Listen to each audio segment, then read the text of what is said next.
नमस्कार, आप देख रहे हैं यंग भारत बिहार झारखंड। मैं हूं आपके साथ मुदिता। बिहार की सत्ता की असली चाबी किसके हाथ है? नेता बदलते रहे, गठबंधन टूटते बनते रहे, लेकिन हर बार एक वर्ग ऐसा रहा जिसने ये तय किया कि मुख्यमंत्री कौन बनेगा और किसकी कुर्सी जाएगी। जी हाँ, हम बात कर रहे हैं आरक्षित सीटों की, जो बिहार की राजनीति में किंग मेकर साबित होती रही है।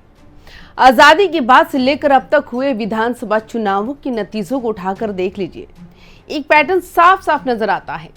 जिस भी दल या गठबंधन को आरक्षित सीटों पर ज्यादा सफलता मिली, सत्ता का ताज उसी के सिर सजा। फैक्ट की बात कर ले तो फैक्ट नंबर 1, SC/ST वर्ग सिर्फ वोटर नहीं बल्कि सत्ता का संतुलन तय करने वाला बड़ा समीकरण है।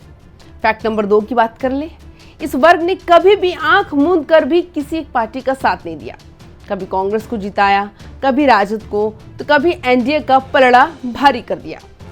इतिहास गवाह है कि जब भी किसी दल को 2/3 आरक्षित सीटें मिली, वो दल सत्ता पर काबिज हुआ। यानी कहने का मतलब ये है कि बिहार की गद्दी तक पहुंचने का रास्ता आरक्षित सीटों से होकर ही गुजरता है।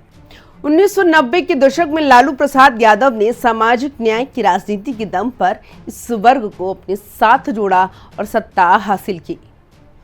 2005 में जब नीतीश कुमार ने विकास और आरक्षण की बात की तो SC/ST सीटों पर बड़ा फायदा मिला और वे सत्ता पर काबिज हुए। इसी तरह हाल के चुनावों में भी देखा गया कि जो पार्टी गठबंधन इन सीटों पर मजबूत रहा, उसी ने ही सरकार बनाई। यानी गणित बिल्कुल साफ है। आरक्षित सीटें केवल नंबर ही नहीं बल्कि सत्ता की सीक्रेट चाबी है। अब बात करें मौजूदा हालात की। बिहार चुनाव की राजनीति में हर पार्टी इस वर्ग को लुभाने में जुटी है। एनडीए हो या महागठबंधन, सबको पता है SC/ST वोट बैंक के बिना सत्ता तक पहुंचना नामुमकिन है। बीजेपी और जेडीयू की रणनीति साफ है, दलित और महादलित योजनाओं को ज्यादा प्रचार देना है। आरजेडी बार बार सामाजिक न्याय की राजनीति को दोहरा रही है। वहीं चिराग पासवान और उपेंद्र कुशवाहा जैसे नेता भी इस वर्ग को साधने के लिए लगातार वादे कर रहे हैं, लेकिन आरक्षित सीटों का महत्व अब भी उतना ही बना हुआ है। तो सवाल यही है, क्या आने वाले चुनाव में फिर वही पुराना पैटर्न दोहराया जाएगा?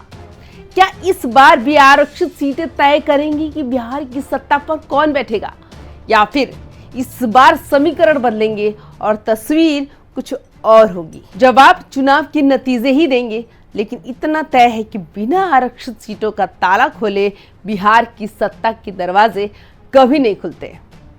तो आपकी क्या राय है, हमें कमेंट्स करके जरूर बताइएगा। वीडियो पसंद आए तो लाइक शेयर भी जरूर करिएगा। चैनल को सब्सक्राइब करना बिल्कुल भी मत भूलिएगा। नमस्कार।